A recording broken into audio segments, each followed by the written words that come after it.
ndogwamata gwetunda ebweru wa Uganda egatunda Kenya. Baguma buuza abantu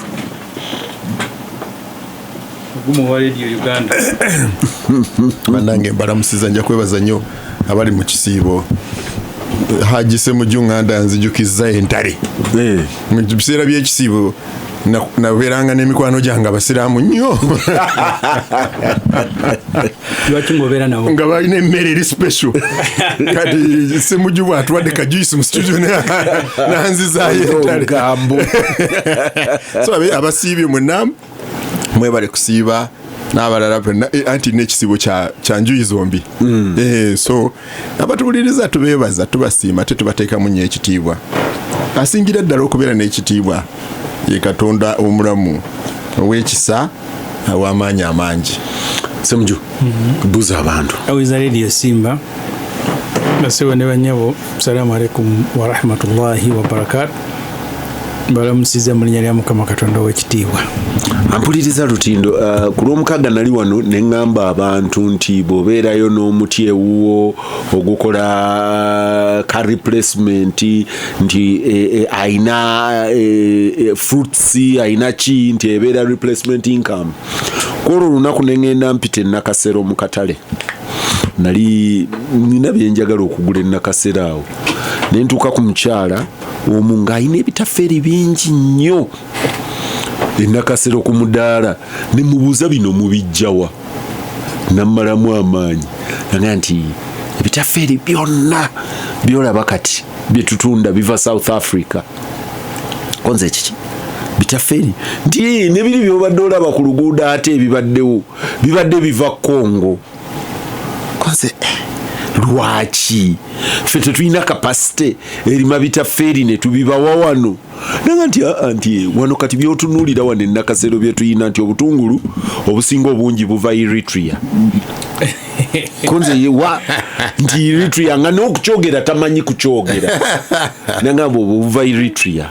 Karoti bwe ziba tezivudde Rwanda ziva Kenya kati ne mubuuze za wano zabaki nti karoti za wano zivunda omutima konze nanga ebyo nze sibimanya nti nze ntunde nga buli kimu kyayina buli fruit gyayina ku mudaala eva bweru wa Uganda naye twabaki kati nenzijukira Ssemujju bayisa sente Baguma ne baziwa kampani eri Teso mukwano gwange onapito ekomoloiti ye chairman kati ekamula emiyembe ekamula emiyembe ekamula emicungwa anendoza chairman w'omwenge gwokka ne juice eri Teso but ekiri interesting tegula fruit Teso banga nti mwateekayo kampani nga temustadinze kika kya fruit kye bayina ti omusajja mu Sri Lanka bwatyo alina ekitambala singa kino ekya Ssemujju kiri ekitambala ekyabayindi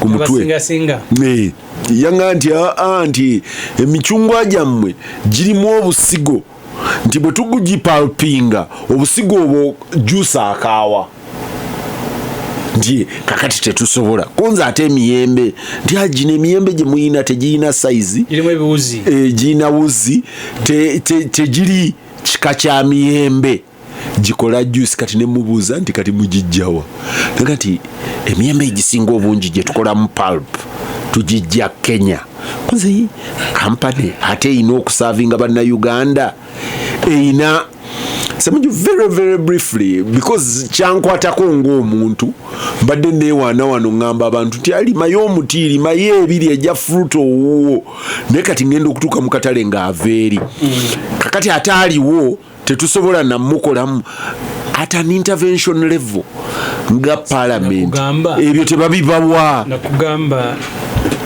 bw'oyagala nkuddiremu nga sinnanyuka amawulire ge nasembayo okuwandiika mu Observer 2010 gaali gakulambula basajja bakulu abalitayarinze abawumudde nenkyalirawo ekitiibwa mulwanyamuli ne mala naye olunaku nenkyalira Professor Edward Lugumayo ne mala naye olunaku nenkyalira Gerard Sendawula ng'ekigendererwa kyange mu ekyo kyali Gerard Sendawula yampa embuzi nennemu okukimayo kyali kyakulaga bantu kuyigira ku bano nti omuntu wawumula alabika obulamu busobola okutandika. Sendawula nakugamba ebintu bibiri bye nasanga ewe. Ekisooka nga yafunye abaana b'omukatwe ne basala obugiraasi yalina ente nga ya quick maturing ng'aziguza Congo UN Congo naga naye amaaso gaazo bwe coming into contact ne grass nga ziziba amaaso naye nga zikula zirimu ennyama oba zita borano baani naga ne kati nafunye abaana b'ekatwe bazikoledde obulawuli tuzisaanikirako zambala galubindi kati nanga ekirala ekizibu abakongo aba UN bamuwako contract y'okusupplying ennyama ne banoonya cold room esobola okufreezing ente tugambe nga 3-4 nga wano ngokirira ekabalagala waliwo quality chemical bagiyitani quality cuts nga basobola kufreezinga ntemu nanga nti kati eyo contract nerema lwa bintu bire kisooka yali yeetaaga ente zikula amangu asigale nga supplyinga continuously ekyokubiri nga yeetaaga oba freezing enyama nga teriiwo nantwala mu mwanyi ne mu bitooke ng'ebitooke bifudde banana wilt disease kati nga ngamba nti ye kyeyeetaaga ng'omulimi Gavumenti kuteeka ssente mu research zetataddeemu. Nze ndimu okulima okwange kwa bulijjo nze ndi mwana w'abalimi emukono gye nnimira okujjawo kuno lwe nasanze abavubuka abasajja nabasanga Kigali nga bava oba Burundi nga bali mu ministry ne baŋŋamba Peter kintu kino kikulu nti akawuka akalwaza ebitooke kaali k'amaanyi nnyo oba Burundi ne Congo naye mwalimu ebintu biri ng'ojja kakawuka nti kaali awo k'amaanyi naga nti gonja asinga okuliibwa wano gwe batunda mu zino zonna zigundi z'olaba gonja ava Congo kituufu gobadde okyali ku karoti kuva Eritrea gonja ava Congo ne baŋŋamba naye babadde mu meeting erwanyisa obuwuka mu bitooke balinawo komiti mwe beegattira ya East Africa naga nti bw'otabulwanyisiza Congo ne buyingira wano tabbu leka East Africa weba ebuzudde nti buli Congo yonna erina ogende Congo nerwanyisa ne balema kuleeta wano naga naye kibi mwe ba Ssemujju mwogera ku politics yekka era kikoze bulungi nayo namusanya nga ntwogera ne ku byammwe nti ebintu ebikosa obulamu bw'abantu ng'ebyo si biwulirako nga radio n'emwe tuyise oba nga mwe mubyogerako. So kati point gyobadde nti Palamenti esobola bikola ku Palamenti naffe tubimanyi ebitongole bya gavumenti weebiri kandi ebitongole bya gavumenti wamwe gye bijja ne bireeta report nti webizireeta kati okujjako nga nze nafuna omukisa nti omuntu wandaba kyangu oga nti oyo Ssemujju ne mbabuuzaako ne tunyumyamu nekyali badde nakyangu okutuula mu nnyonyi ne tukomawo Kampala nga teri ayogedde na munne ne bandaba ne bambuuzaako ne bagamba mwe bagayi mwe bandi nti ffe bagundi muvaawa tuva Congo ne Burundi ti kiki nti tugendayo tuyina gundi mwe twegattira mu East Africa sikyajjukira linnya erwanyisa obuwuka obuli emmere ekikyagituteesaawo tubulwanyisize ku point of origin buleke kusaasaana kulwana. So kati ekikyombuza kirimu emirundi ebiri ekisooka kituufu emmere gonja gwe tulya nti ava Congo kituufu ekyokubiri nti mu Uganda research ntono naye ate n'abagibeeramu olumu tetubamanya nze nabuuza aba baali ba minisitule ya bya bulimi ng'ewaffe ekyazanga ebitooke biweddewo ne mbabuuza tukole ki ne banga solution eri egyo ekirwala ekirwala kyemutema ne muga tumalewo olusuku nti nibanga either yali Bushenyi but one of the districts mu Ankole ngaga nti bo bababuulira obudde bukyali ne bakola kye babagambye nti ebitooke byakomawo nti kati mu abantu mubabuulire tiriyo ddagala. So research yakolebwa nti obuko buli ebitooke tebujja kuwona tebajja bufukirira ddagala dudu bitooke muyina ekirwala kyotema kati ne baddamu ne baŋŋamba n'okusalira ebitooke mufune jiiki naye gakibanga nga kizibu fe ababanga n'olusuku mwotema enkota 8 nti obeere ne ebaafu ya jiiki bw'osalira ekitoki kimu oteeke mu jiiki ogende ku kyokubiri oteeke mu jiiki nga si kyangu naye nga ye solution.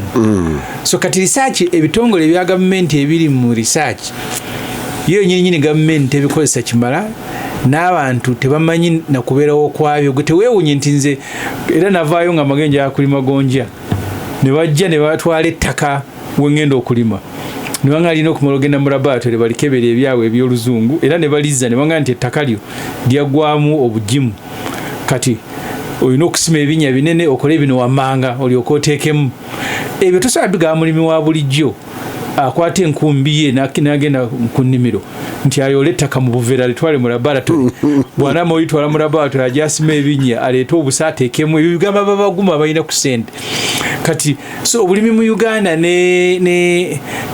n'ebitongole bya gavumenti tugenze musajja omu yaŋŋamba mbegakaawo nti ettaka lya Uganda obugimu bwalyo yambulya percentage eyavaamu nti ye okugizaawo kijja kwetaagisa ebbanga ddene era nga kigenda kwetera okulima ogenda nga kukakkana mpolampola.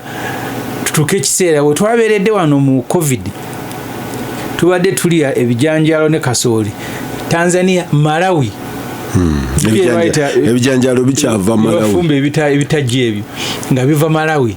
Nze nimyeko ebijanjaalo emukonaawo edda ffe twalimanga ebijanjaalo nga wojja ensawo watono naye kati ova wano n'otuuka eri ewaaba Baguma n'olyoka ofuna ensawo mu bijanjaalo. So yere ate nga sente gavumenti zeteeka minisitule y'ebirime nazo tezeeyongera kati simanyi solution ogisindike waffe oba ogisindise ono abadde aŋŋamba wano ku ssimu nti ezo solutions ne interventions nti ng'awalala zikola kuba abadde aga nti President Museveni ainvestinze sente nnyingi nnyo mu kyuma ekirina okukola amatooke gakolamu buwunga kiri wamu Baguma Banana Initiative Presidential Initiative wa Professor Muranga ate Buganda Road wali factory office njirabaawo onaga nti eyo intervention yali ya kupreserving amatooke kubeera nga gasigala gajja mu katale nti kati one second. Yes, Kibazo, tell Honorable Ssemujju Baguma, actually government is doing things. The current cassava that is in the market is a research product of Kawanda and Namuronge because the old cassava we had, Makunde, was eaten by Chigave and practically decimated. Our scientists have developed a new resistant variety. Matoke, President Museveni is investing massively in Matoke, and sooner than later you may change the way you cook your Matoke. It's more efficient, it's more energy, less energy consuming, more energy efficient chagamba, and so many other items of research.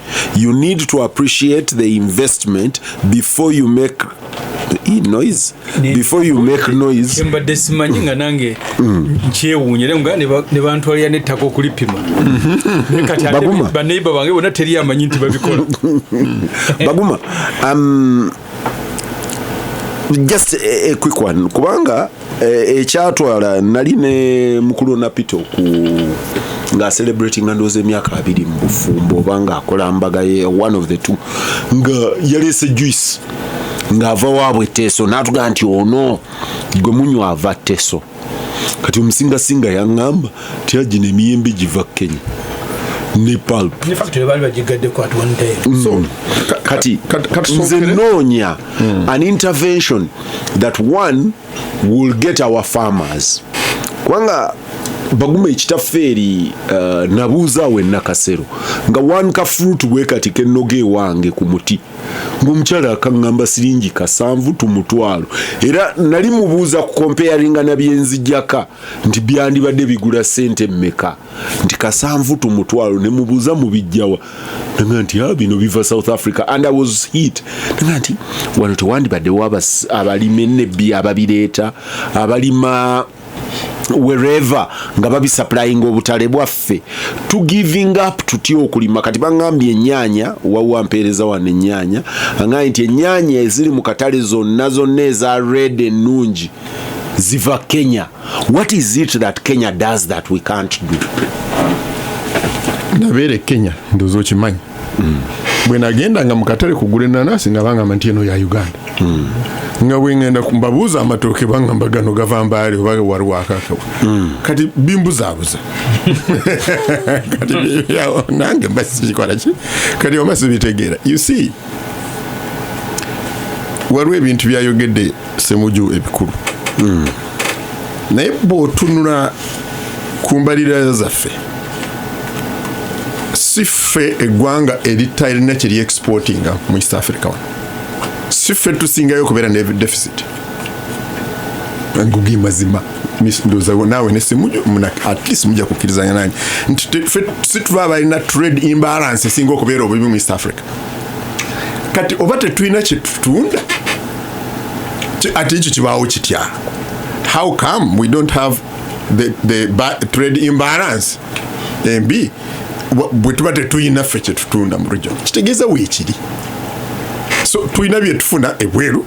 One tutunda amata. Waliwo nga industry. Waliwo bye batwabye developinze. Actually last week nali ntunuulira figures nga amata tuhitinze level eziri waggulu. Ensonga lwaki nali ntunuulira amata, Ssemujju ono tulina a mutual friend atunda supplying margarine. Ebyo baali bagezaako aba URA okumuteekako omusolo.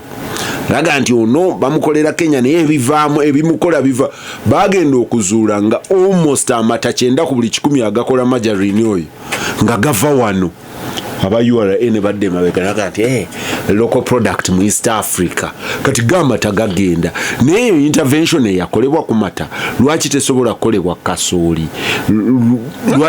Kibazo kyenkubuuziza kati kyongamba nti trade imbalance ya Uganda, trade balance egende improving really eri ku matagoka. Waliwo naffe bye tutunda ekitegeeza nti nga Ssemujju bw'ayogedde nti kati tetunaba kunoonyereza. Kuwasinzidde wali nti omukyala yakugambye ekitafeeri akijja South Africa afuuse profesa wo n'okkiriza nti byakugambye byebyo tewali kitafeeri kiva mu Uganda. I don't believe that one. No. Waliwo bye tuimportinga definitely kiringa ennyaanya oba amagi. Waliwo ennyaanya ze tuimportinga naye waliwo ennyaanya ze tuproducinga wano. Ekituufu. Yes. So tusigamba nti tewali kitambula. Ekyo kyensooka okukola ki? Ekirala. But Baguma, mwofuuka food dependent. But we are not food dependent. That is not true. Kibazo. No. Ekyoyogera has no basis, actually, no proof. No, Kibazo. We are not a net food importer. We are not. And that's a fact.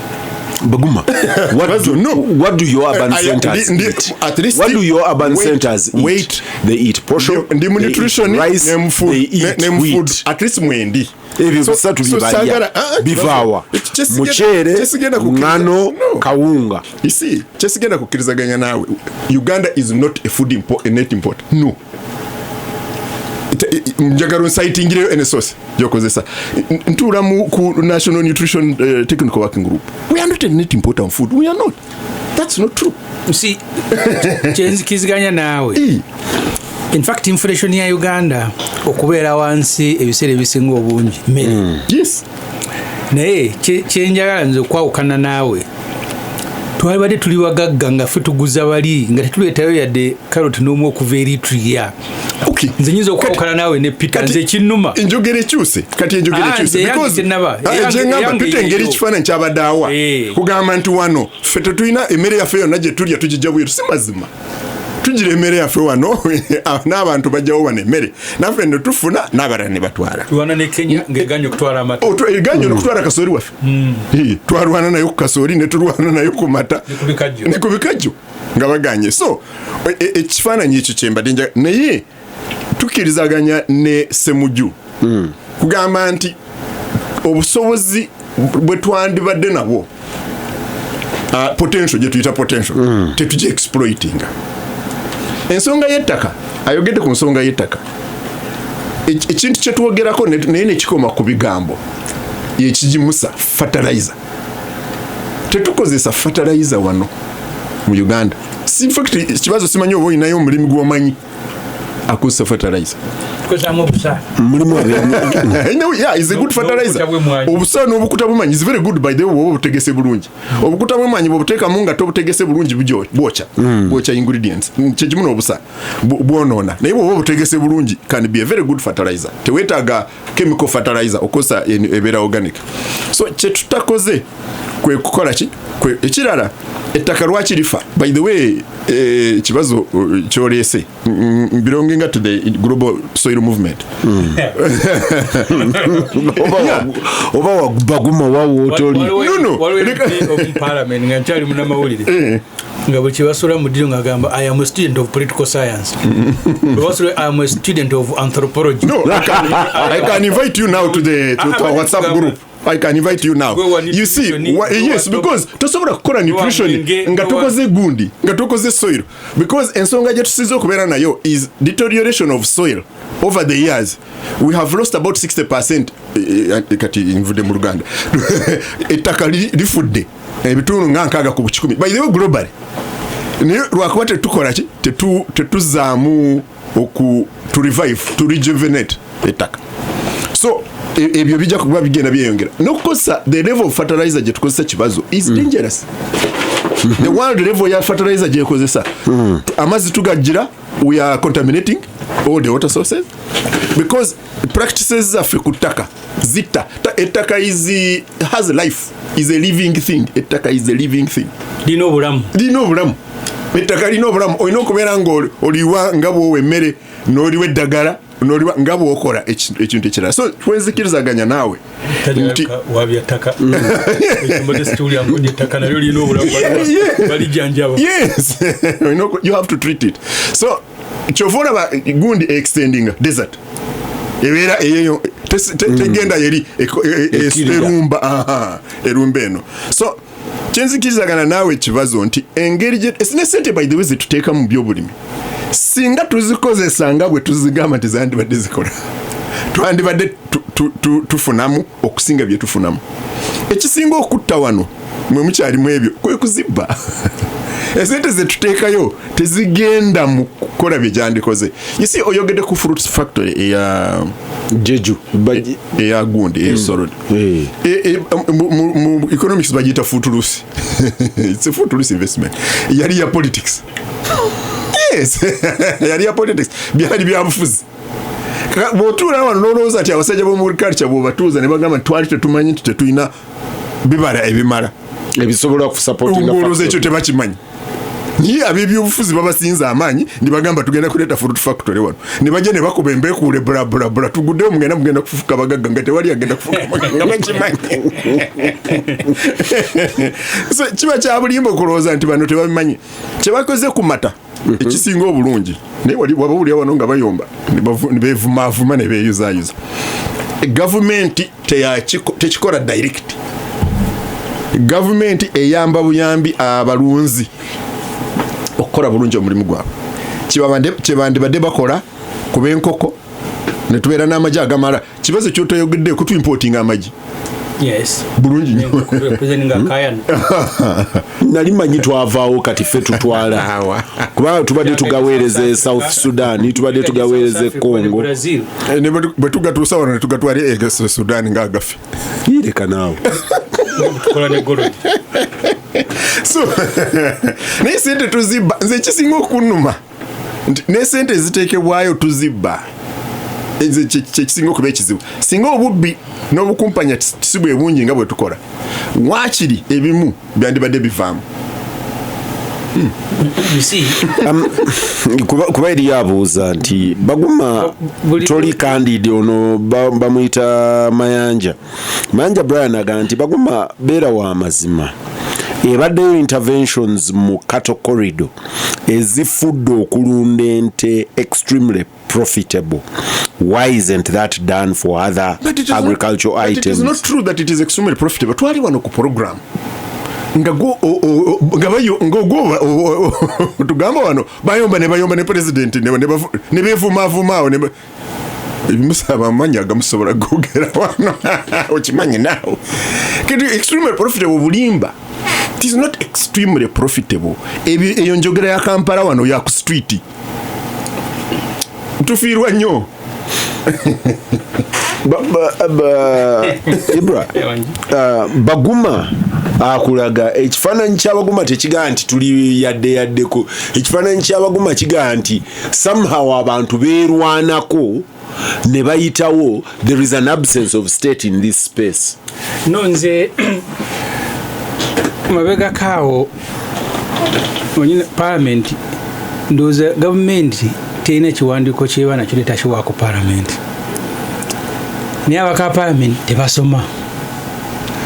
Lumu Minister ya Agriculture ngirimu musajja yali omuzeeyi Muchana Yandi was a very good minister nenga mukadde nga tuleetera annyonnyola poliisi ya gavumenti kusooka yatugamba nti tulina okola gye bayita single pine n'atugatteko okuba n'abakozi ku district ku constituency ku Gombolola okutuuka ku Muruka awo nga mutuyitira ng'ogyeko extension service n'okutwala n'okulambula.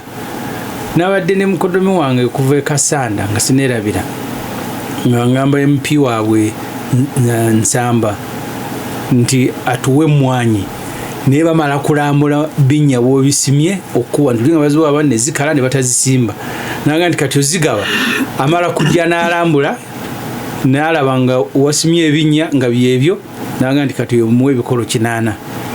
Kati single pine kyaleeteko okukola nga gavumenti okuba nga eri present ku stage zonna mpaka lwetoka ku bantu ekole ebyo Nsamba byakola nga MP nga eri mu kyalo bajja ne because emwanyi ebyenfuna bya Uganda si byoyo saawe alimu okunoonya mu school fees byaffe nange eggwanga kyekitwala gavumenti egende mu kyalo egende erabe nga ebitooke abantu babuli babikola nga birwadde emwanyi babuli ebinya bebasima.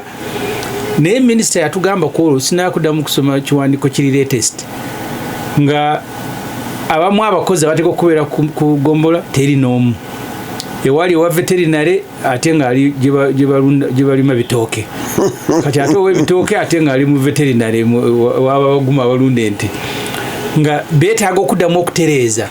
Kati nga bamanyi gavumenti bweri ey'akasoobo kati awo ne mumala polisi emyaka 3 nga buli mwaka bakireeta nga complaining nti munaba kumpa bantu nasemba kukola bali betaaga abakozi ndowooza oba 13 seryo nga bina ku 12 kati simanyi wawe batuuse. So kati gavumenti abantu twakimanyira mu Uganda nayo nyini ogisanga ngeeselebratinga nti inflation eri wansi on account of availability of food. Actually nakuziba tubala inflation obala the non food inflation. Food omujjamu mu basket n'obala biri ebisigadde nga bojibuuza iyo kyekoze food eyo okujja kitono kati kuno kasolado mulanga abantu bakaya nagula 5 agula ki nze ntambudde wano ngenze gye banzaala mu district ya Malala nga buli wamola bakasoli abaze naye gavumenti enza agamba nti yabaze lwakuba twakoze kino enkuba yatonya butonya wadde basimba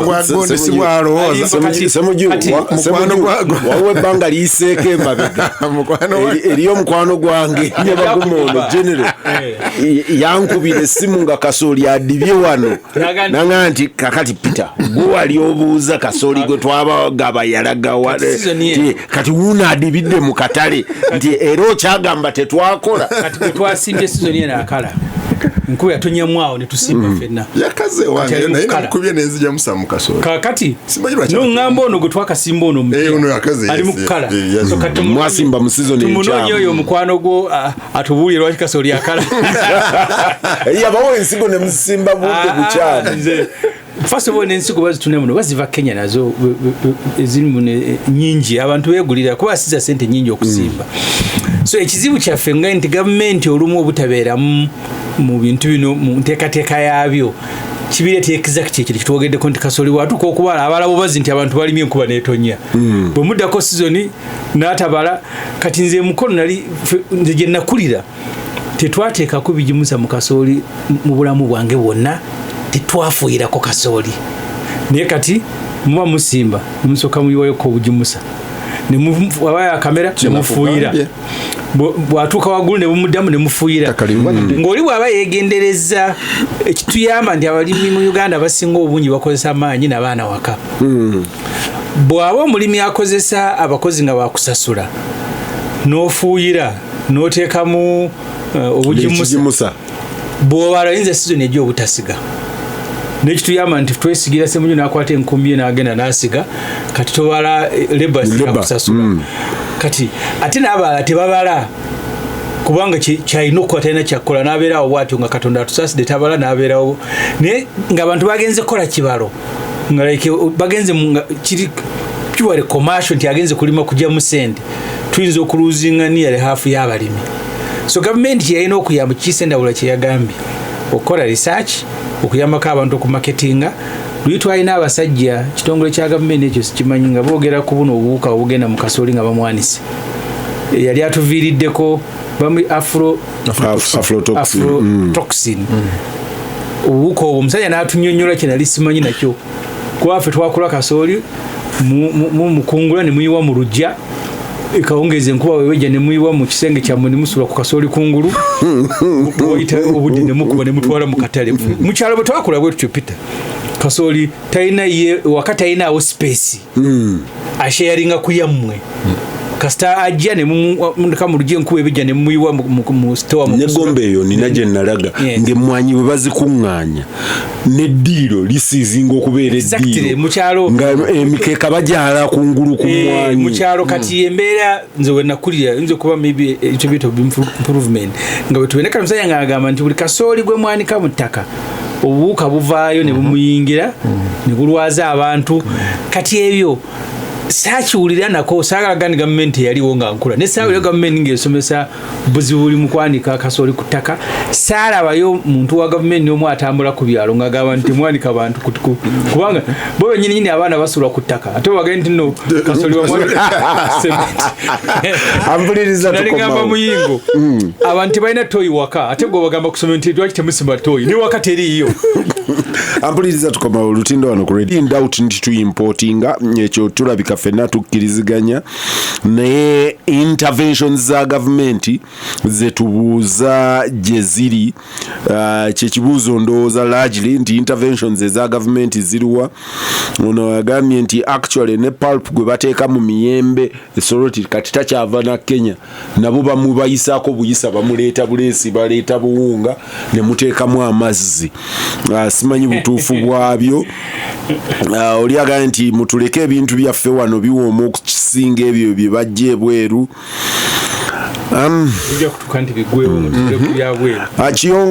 Kiyonga yaŋŋamba nti Kibazo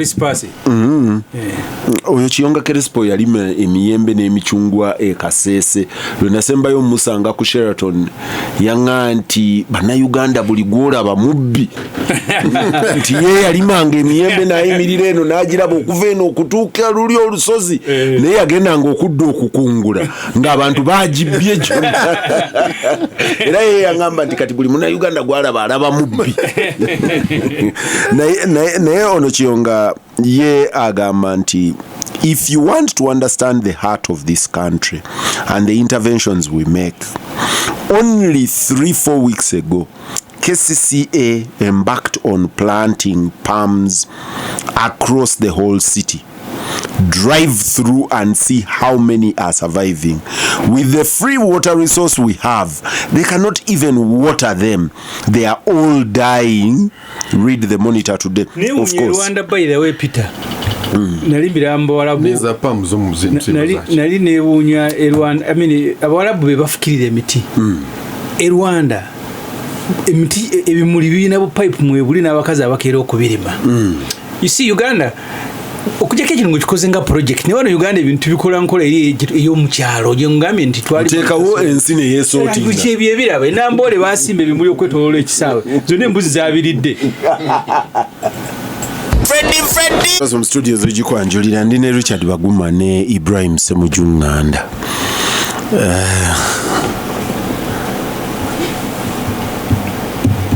Ssemujju mzee kintu musoka akutumidde nali wa kumukyalira nga mukyalire Makerere gwona ntwala lekavule yanga Makerere ne mukyaliremu ayina ebyafaayo bingi naddala kufa abamawulire akutumidde akutumidde ayina ekigambo kyakozesezza era nti leero omutuwonyezza ebyobufuzi mbu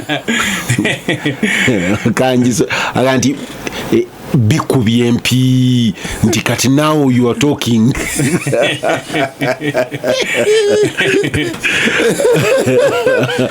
Baguma n'ekizibu obutayogera ku byobufuzi ebyobufuzi bye bite ebyobulimi bannange Baguma shwale we tuli wano olwaleero bannayuganda bakuba enduulu we twatuukidde olwaleero amasomero South Sudan gaggaddewo temperatures zaabwe zahiitinze 47 degrees 47 Yes. South Sudan I have a team Yes. there right now abaana bange gye bali bana South Sudan yahiitinze abaana b'omu kitongo b'empeereza bana ba UN Association project ne South Sudan By'ettaka?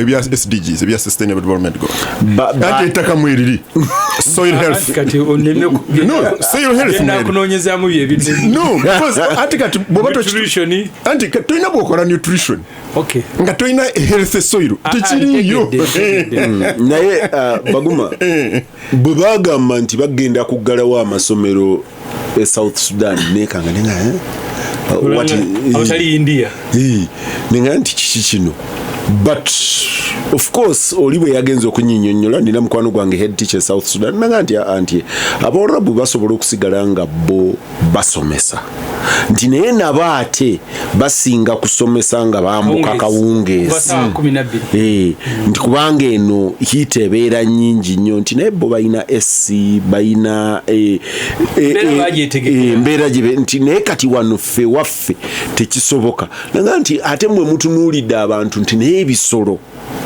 bibadde hit very badly mbeera obsessed ne weather buli sawa nkebera nenkebera leero jo twatuukako mu 36 leero the highest has been 31 degrees tuli awo naye naye yaffe egenda eyambuka ezo Justice Katurebe nali naye ennaku ezeggulu ngaga nti bino tubyeyitira emiti tugitemye tetukoze interventions ziprotectinga swamps swamps ezo zirina okubeerawo ne zisakinga amazzi ne zikola gatya tuzijjuza ettaka tukola tutya Baguma ayogera ku desert ekkirira egenda ekkirira ffe tuli conscious enough to make the right interventions mukwano gwange Moses Byaruhanga mu manifesto ndoza ya President Museveni ya 2011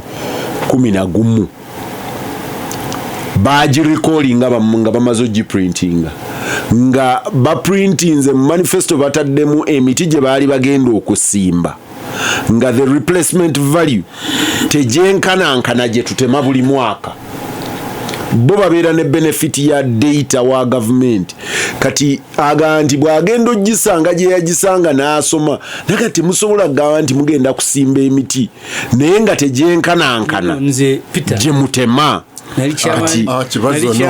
nze mu byagundi bino byembeeramu ate ontadde mu SDGs gye tubeera Africa ng'ekitundu ky'ensi kicontributinga ebitundu ebiri wansi wa 10 ku buli 100 ku global warming ku kizibu kyoyogeddeko so bw'oba oyagala kukola ku nsonga eyo meaningfully n'ogireeta n'ogamba nti Uganda keeneekolayo kasobola okubaako kye kayamba naye okweyongera kwa heat mu nsi ebugumu tetugenda kikolako nga tuli wano mu buntu bwaffe buno obutono bwe tukola kyova olaba nti Baguma gwe wagenda mukoko omwaka oguwedde abantu baafa ebungereza because of a heat wave olw'ebbugumu ebungereza so sikyawo wano tetusobola kikulu nnyo okubaako kye tukolako wano naye Secretary General Guterres yagambye nti we tutuuse ku boiling the world is boiling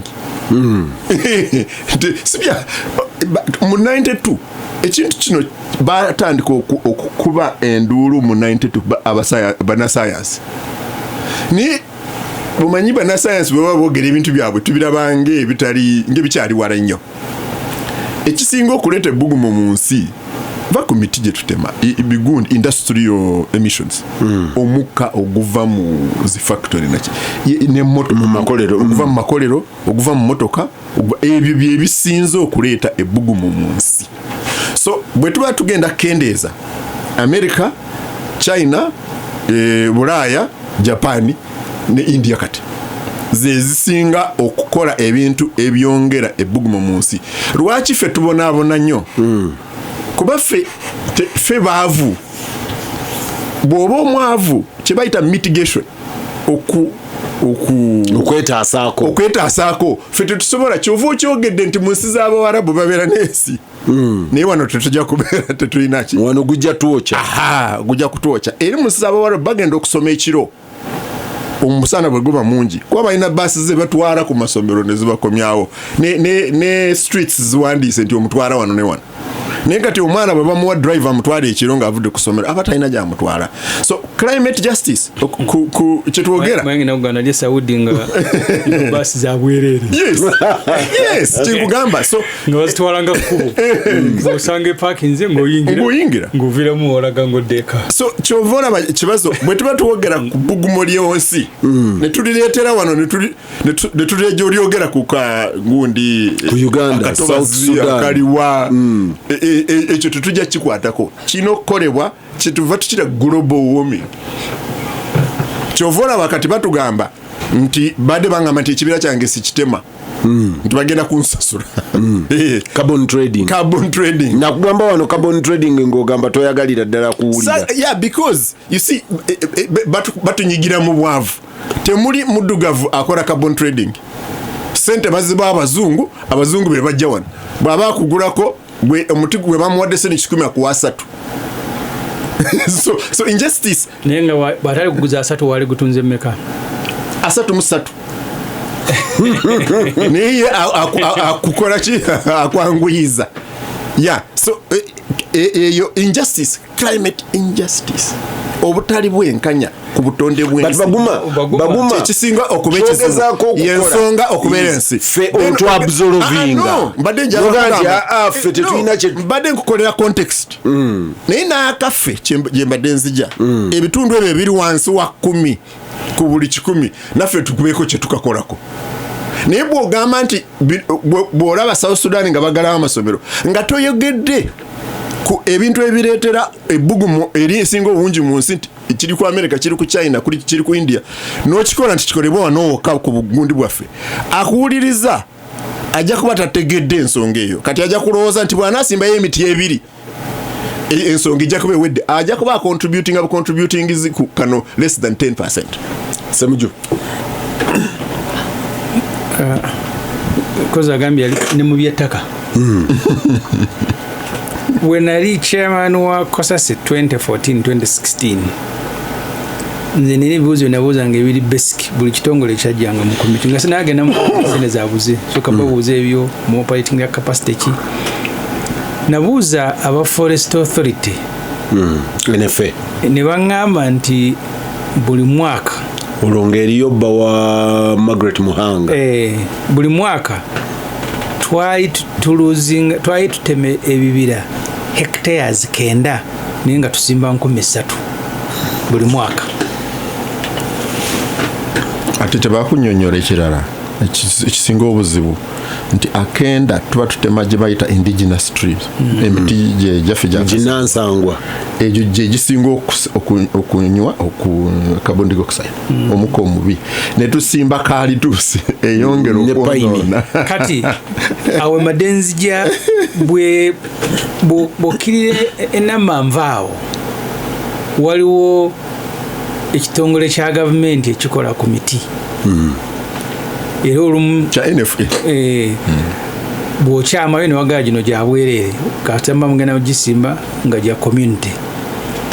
Kati emyaka 2 oba nga bwengenda oba nga giri egy'obwereere egy'okusimba tegikyaliwo, gavumenti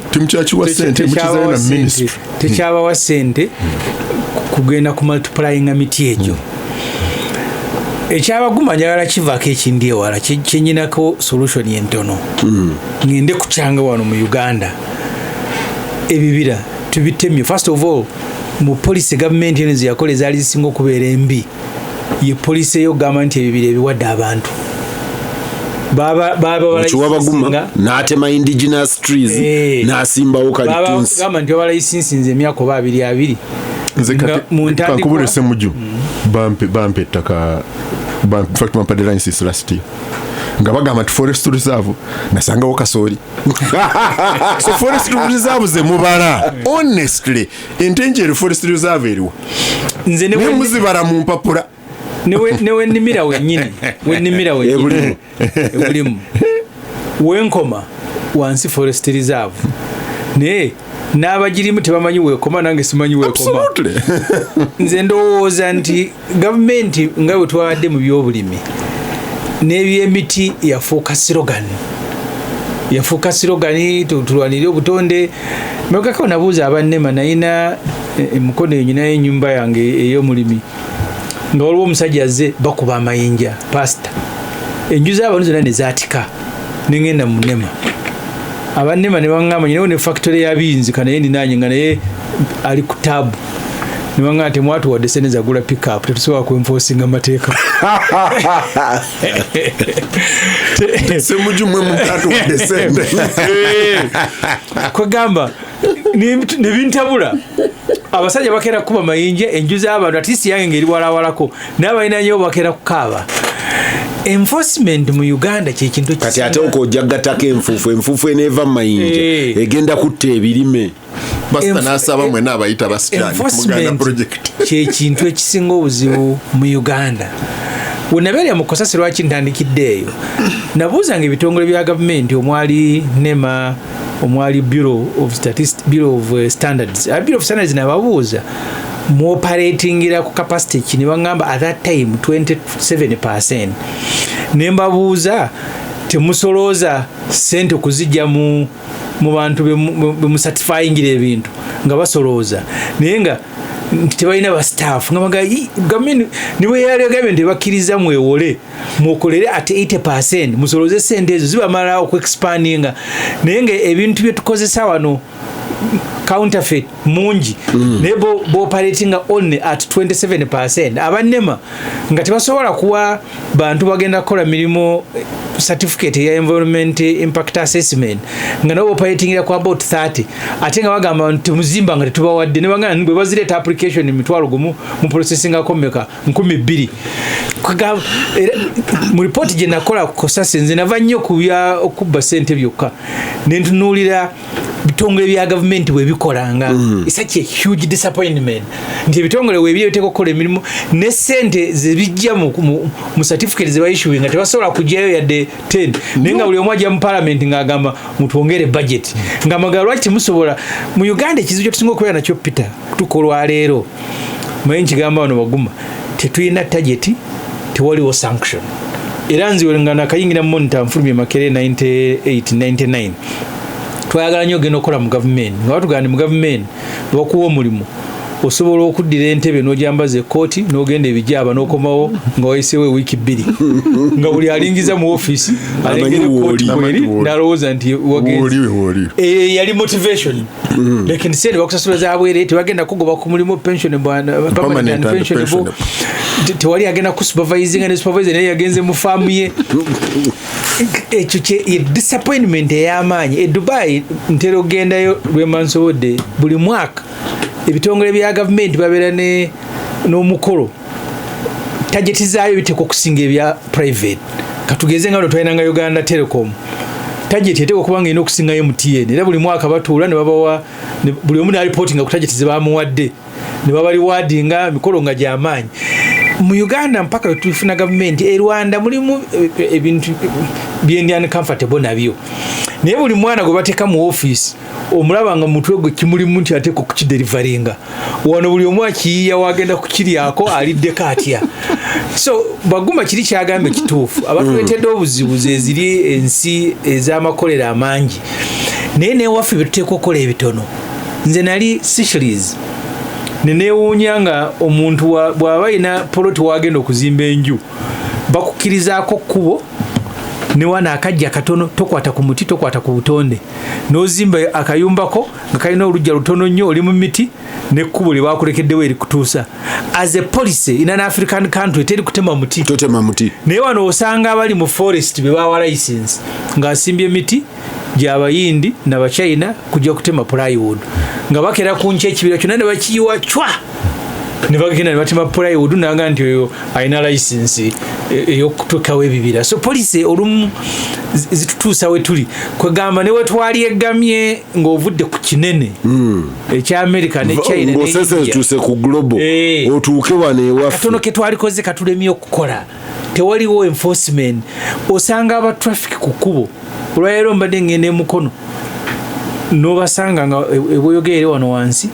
n'obasanga ng'okkirya munnamanve n'obasanga eseeta n'obasanga oyingira mukono n'okyama Kayunga road n'obasanga emirundi ng'esatu naye toyinza kusanga ze kwenforcinga kintu kirala kuba wano waliwo akasente akavaako instant gavumenti b'ennaku zino njavu so nga mbuuza nti bino singa babikola n'ab'obulimi ne tubasanga nga pikipiki zaabwe ziva kulambula binnya bya kasooli ziva kulambula lekino ya gavumenti ng'eri present mu bulamu bw'aba temubafandinga anti kati ekyo kyekiri kye nakugambye nti aba Bureau of Standards banga nti ekibalemesezza okukola nti tebalina ba staff ne baga nti bwe mwewola nga mwaze kusaba government permission ne muri recruiting abantu 100% ziri sene ze munaje tesobola kubasasula tebazibawa tosobola kuzikozeseza ku source olina okuziwa olina ziweerezewa Ramadan alioka kugabireko abasajja abali mu Registration Services Bureau bajjanga mu komiti ya Gavumenti mu Palamenti nga bakubulya sene ze bagenda okukola